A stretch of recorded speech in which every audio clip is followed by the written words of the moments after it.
Updates at pinakahuling mga usapin sa mundo ng palakasan. Atin ang pakinggan dito sa Ang Pilipinas Ngayon.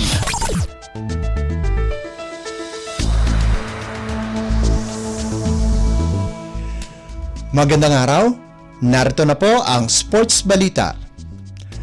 Gilas Pilipinas Men's Basketball Team at boksingerong si Yumir Felix Marcial kapapasok na sa gold medal round ng Asian Games matapos manaig sa kanilang mga respective matches.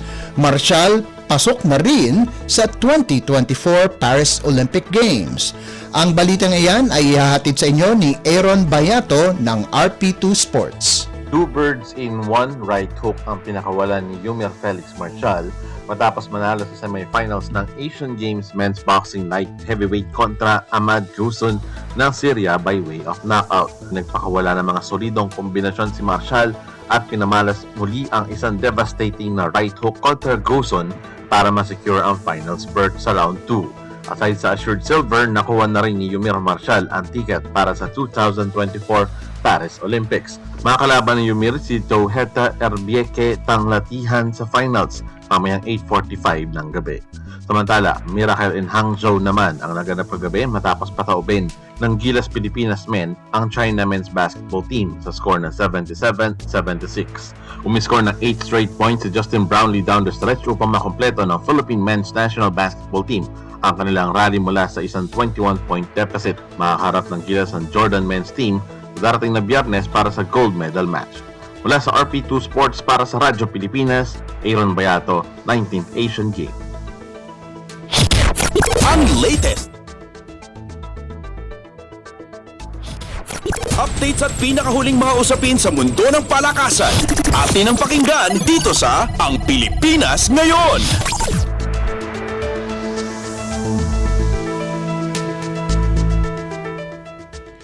Pagkatapos ng sorpresang pagkatalo mula sa kamay ng National University, bumawi ang Ateneo Blue Eagles laban sa kanilang karibal na De La Salle University Green Archers sa UAAP Season 86 Men's Basketball Tournament.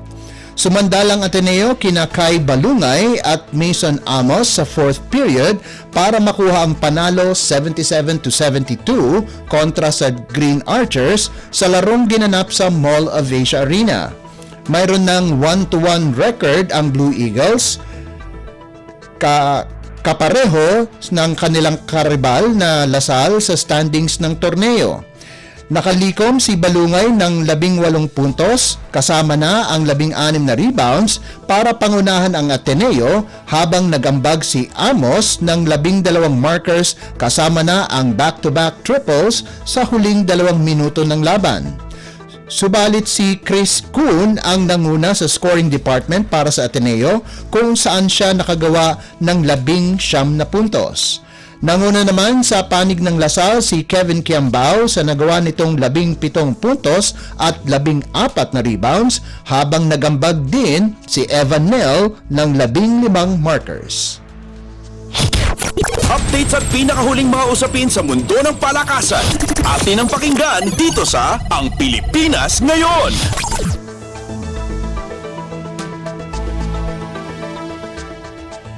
Magiging mainit ang pagbabalik ng Premier Volleyball League o PVL kung saan masisilayan muli ang mga bigating volleyball players ng bansa at maghaharap sa ikatlo at huling conference ng 2023 season sa Oktubre 15. Sa unang pagkakataon, magkakaroon muli ng ikalawang All-Filipino Conference sa parehong season na magsisimula sa Smart Araneta Coliseum kasama ang mga sister teams ng liga.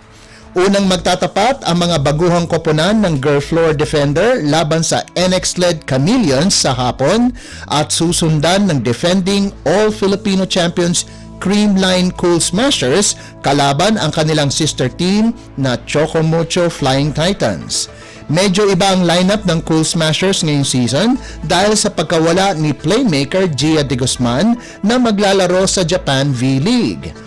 Inaasahan na si Kyle Negrito ang papalit kay De Guzman at sasamahan ng mga batikang players na sina Tots Carlos, Gemma Galanza, Eliza Valdez, Sed Domingo at Michelle Gumabaw.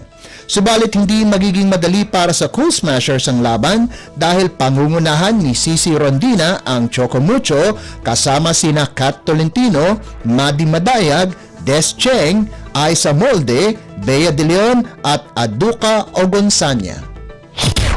Updates at pinakahuling mga usapin sa mundo ng palakasan.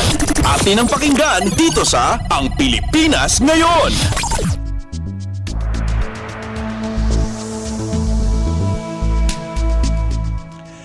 At yan ang pinakahuling balita sa larangan ng palakasan.